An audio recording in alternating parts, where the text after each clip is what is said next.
Oke, selamat malam Pak Chandra. Saya Julius Andreas eh, akan melakukan sebuah praktikum laboratorium dari Cisco Networking Academy berjudul Using Wireshark to examine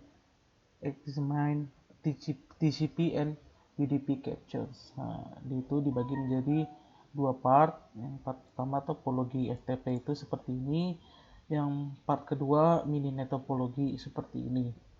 Nah, jadi secara objektif itu praktikum ini dibagi menjadi dua bagian. Pertama, mengidentifikasi header pada TCP dan pengoperasiannya menggunakan Wireshark.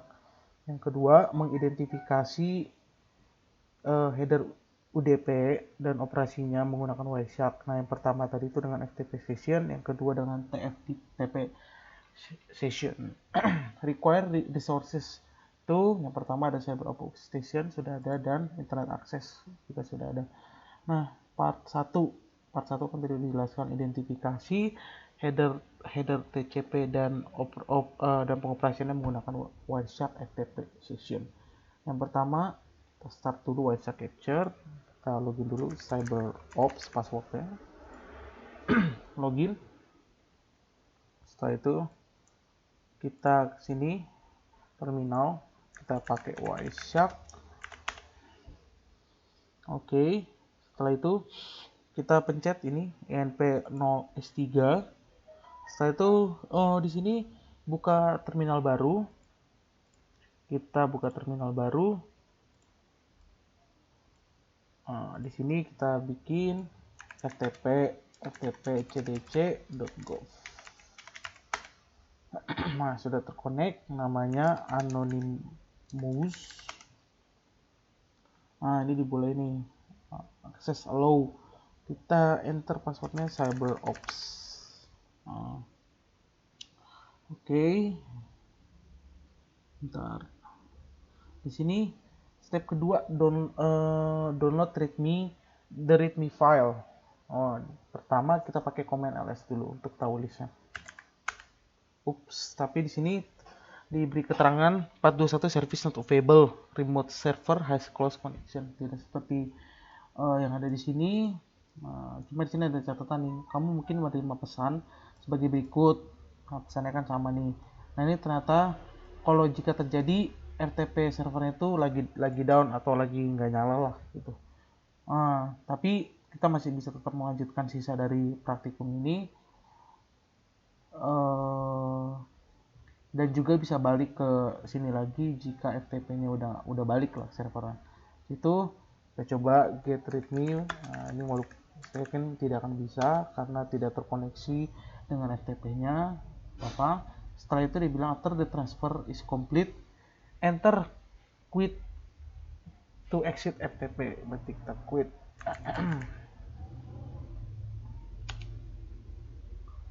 Oke, ini sudah quit.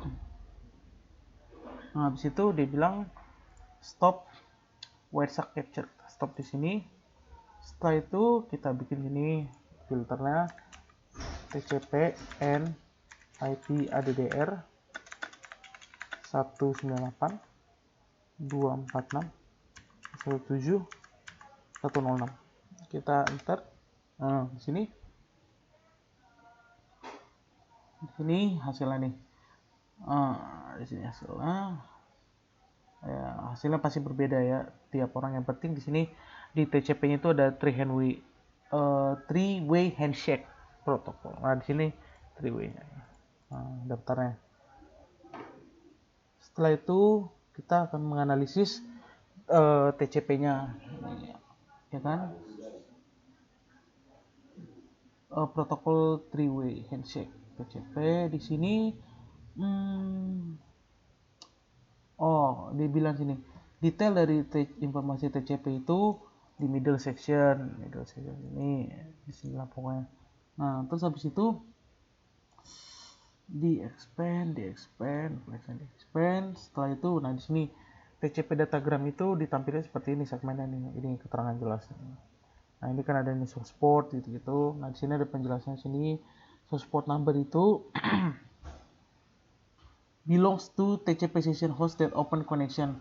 Value-nya biasanya random di atas 1023. Itu di atas 1023. Setelah itu di sini ada destination port number untuk mengidentifikasi upper layer protokol atau aplikasi di mode site. Oke. 0 sampai 1023. Oke. Di sini dijelaskan sequence number itu mengspesifikasikan number of last octet in the segment. Tuh yang ini nih, sequence number. Habis itu acknowledgement number di sini yang ini. Setelah itu kode bits apa ya kode bits? Kode bits itu di sini ada ACK, SCN. Ini SCN. Habis itu window size, di sini ada window size. Is the value of the sliding window if it determines how many octet can be sent before waiting for an acknowledgement. Itu urgent pointer. Ini urgent pointer 0. Habis itu options. Oke. Lanjut kita akan mengisi nih. Description Wireshark results. Descriptionnya pertama search IP address. Langsung isi dulu destination IP address, search port number, destination port number, sequence number, ACK no number, header length, window size. Ini template-nya. Ini source IP address-nya berapa? Kita bisa lihat di sini. Untuk yang ini nih, source IP address-nya itu di sini 10.0215. Di sini destination-nya 198.246.171.106. Jadi di sini 10.0215 itu source-nya. Dan destination-nya itu di 198.246.117.106.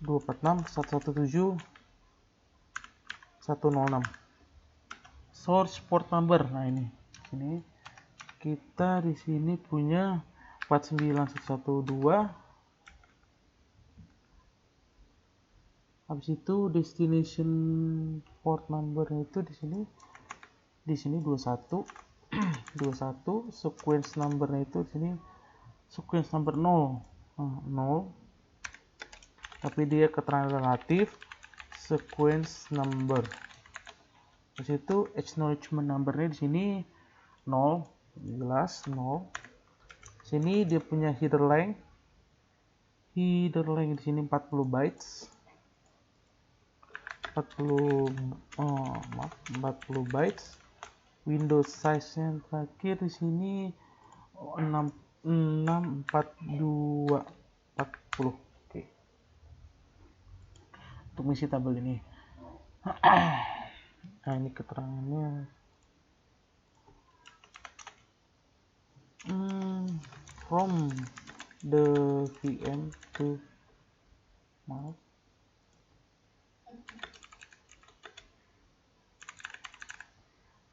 situ sini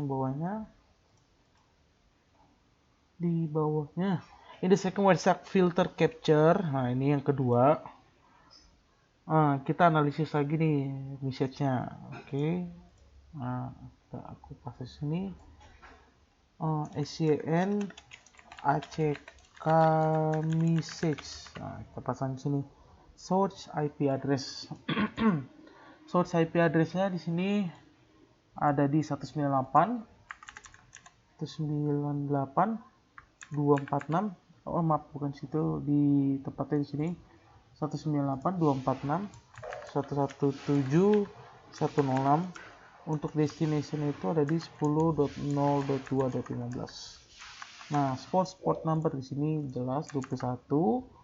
Destination port number di sini ada 4912. Sequence number di sini 0. Relative sequence number.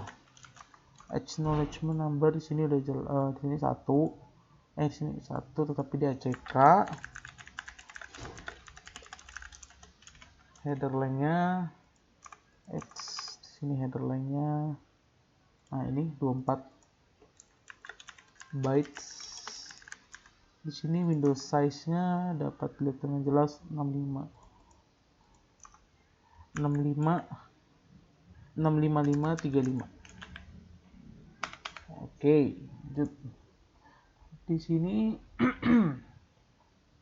oke, selanjutnya in the final stage of the negotiation to establish communication, the VM sends acknowledgement message to the server.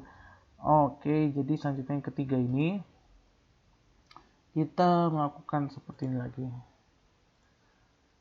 Kita bikin keterangan sini ACK message. Oke. Source IP address. Kita lihat sini source IP address-nya sini 10.0.2.15 dengan destination-nya di sini 198.246.117.106. Source port number ini 4912. Destination portnya itu di sini 21.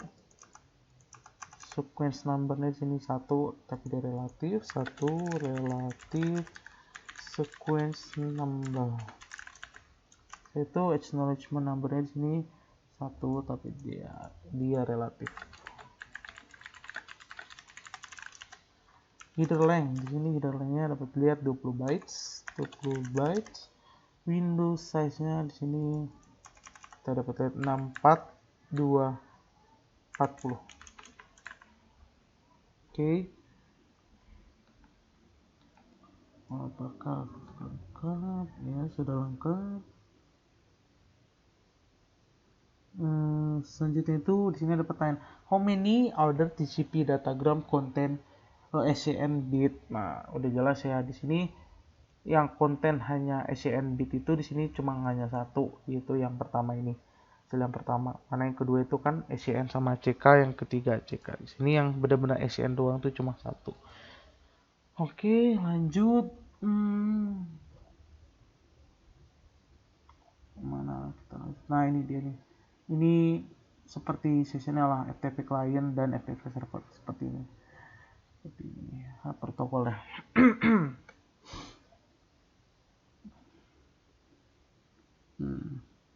Sini bisa kita coba di sini apa? Filter FTP. Di sini nampilin FTP-nya nih. The entire sequence of FTP can be examined in one shot. Notice the sequence of events during this FTP. The username anonymous was used to retrieve the readme file. After the file transfer, the user ended the FTP session. Oke, kalau dia tadi emang udah selesai dikirim kayak apa readme-nya, maka user akan mengakhiri session FTP. Nah, bisa juga diaplikasikan TCP filter di website-nya lagi, TCP filter to examine the termination of the TCP session. Nah, jadi 4 paket yang tertransmisi untuk termination of the TCP session. Nah, karena TCP connection itu full duplex, each direction must terminate independently. Jadi setiap arah itu harus diakhiri secara independen gitu, satu-satu. Lanjut di sini ke part 2. Identify UDP. Oh, sebentar. Sebelum ke situ di sini ada penjelasannya nih. In frame 151 depreciation bla bla bla bla bla. Oh. Pin ACK. Oh, di sini nggak ada. Karena tadi connection-nya itu sudah di loss. Jadi tidak bisa. Setelah itu kita ke part 2. Ini di part 2 kita bisa start mininet dengan cara gini, sudo laptop support files scripts cyberops underscore topo.python.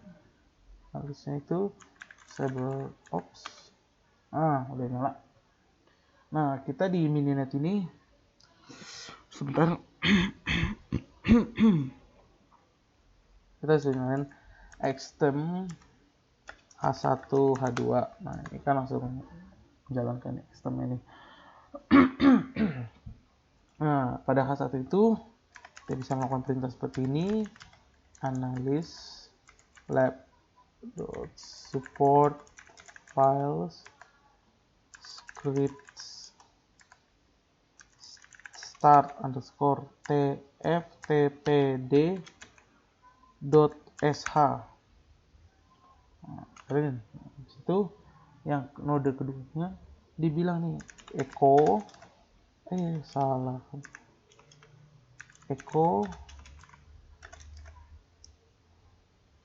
this file contains my tftp data. Nah, kita masukin ke sini. Kita ini srv tftp my underscore tftp underscore data. Nah, kita bisa cek di sini nih kalau memverifikasi kalau file itu udah dibikin atau enggak. Kita cat srv tftp my tftp underscore data. Nah, set. Nah, kalau benar dia harusnya hasil lagi nih, this file contains my tftp data. Lanjut. Because of security measure of this particular TFTP server, the name of this Vim file needs to exist already.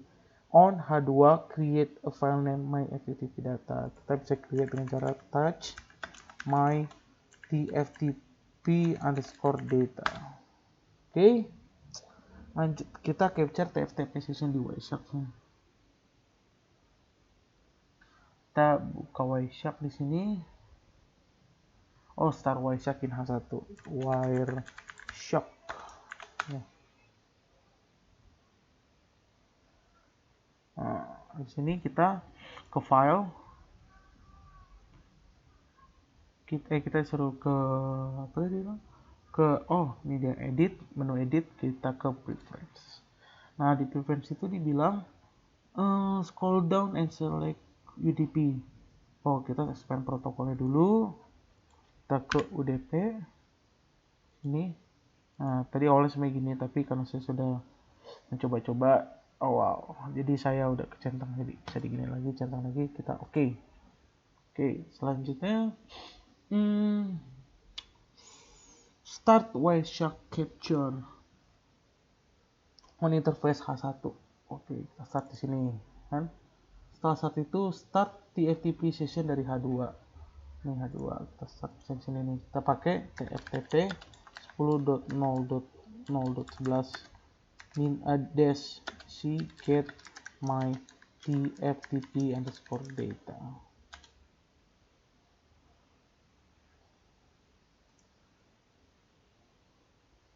Nah,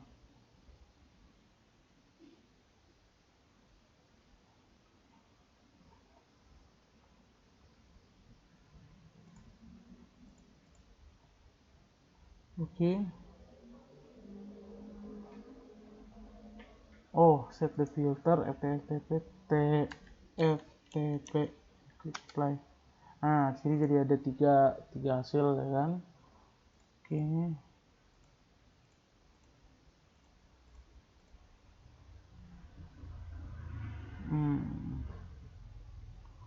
Nah, di sini nih, kalau kita pencet di sini ya kan, kita ke user datagram protocol, kita expand sama trivial, kita expand. Nah, di sini kita lihat nih, di sini ada bagian-bagiannya nih, segmennya. Ini segmennya. Nah, kita tuh disuruh isi data di sini, kita isi. Di sini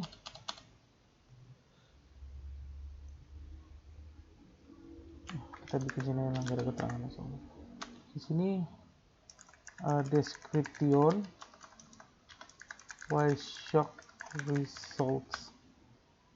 Yang pertama source IP address, destination IP address, source port number, destination port number, UDP message select, UDP checksum. Oke, mari kita kerjakan.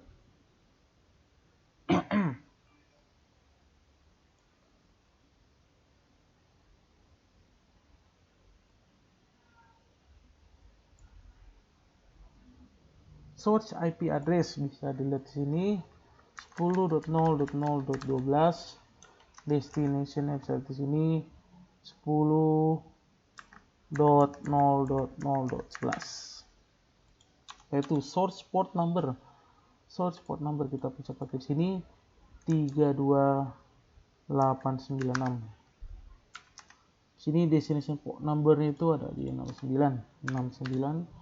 UDP message length. Nah, lainnya di sini 32 bytes.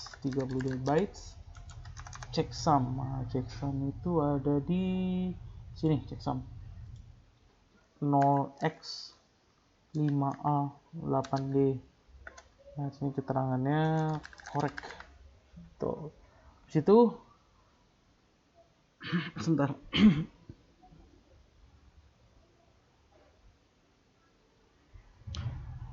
Di sini ada pertanyaan nih. How does UDP verify datagram integrity? Bagaimana cara UDP memverifikasi integritas dari si datagram itu? Nah, itu dengan cara. Nah, jadi kan checksum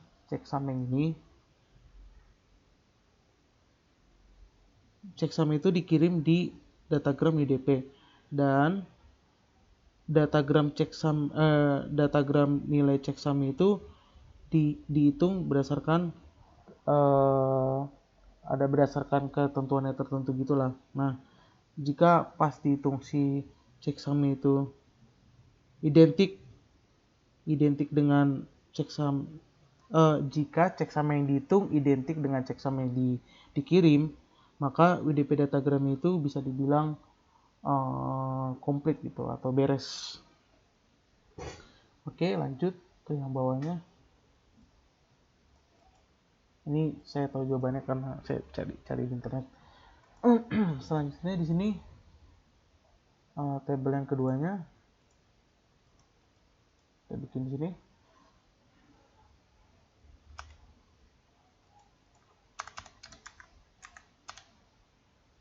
Kita copy paste saja.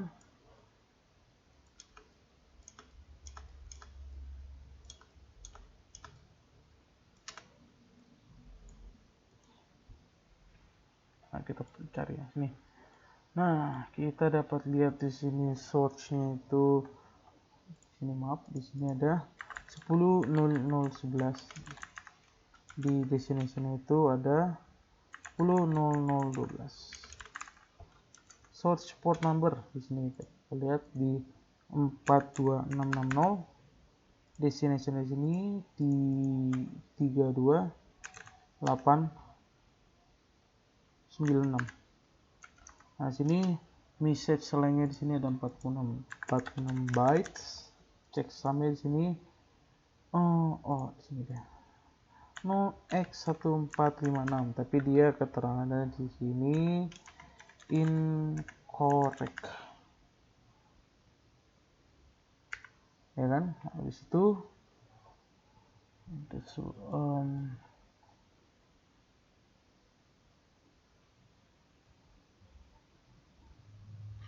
setelah ini ya udah beres.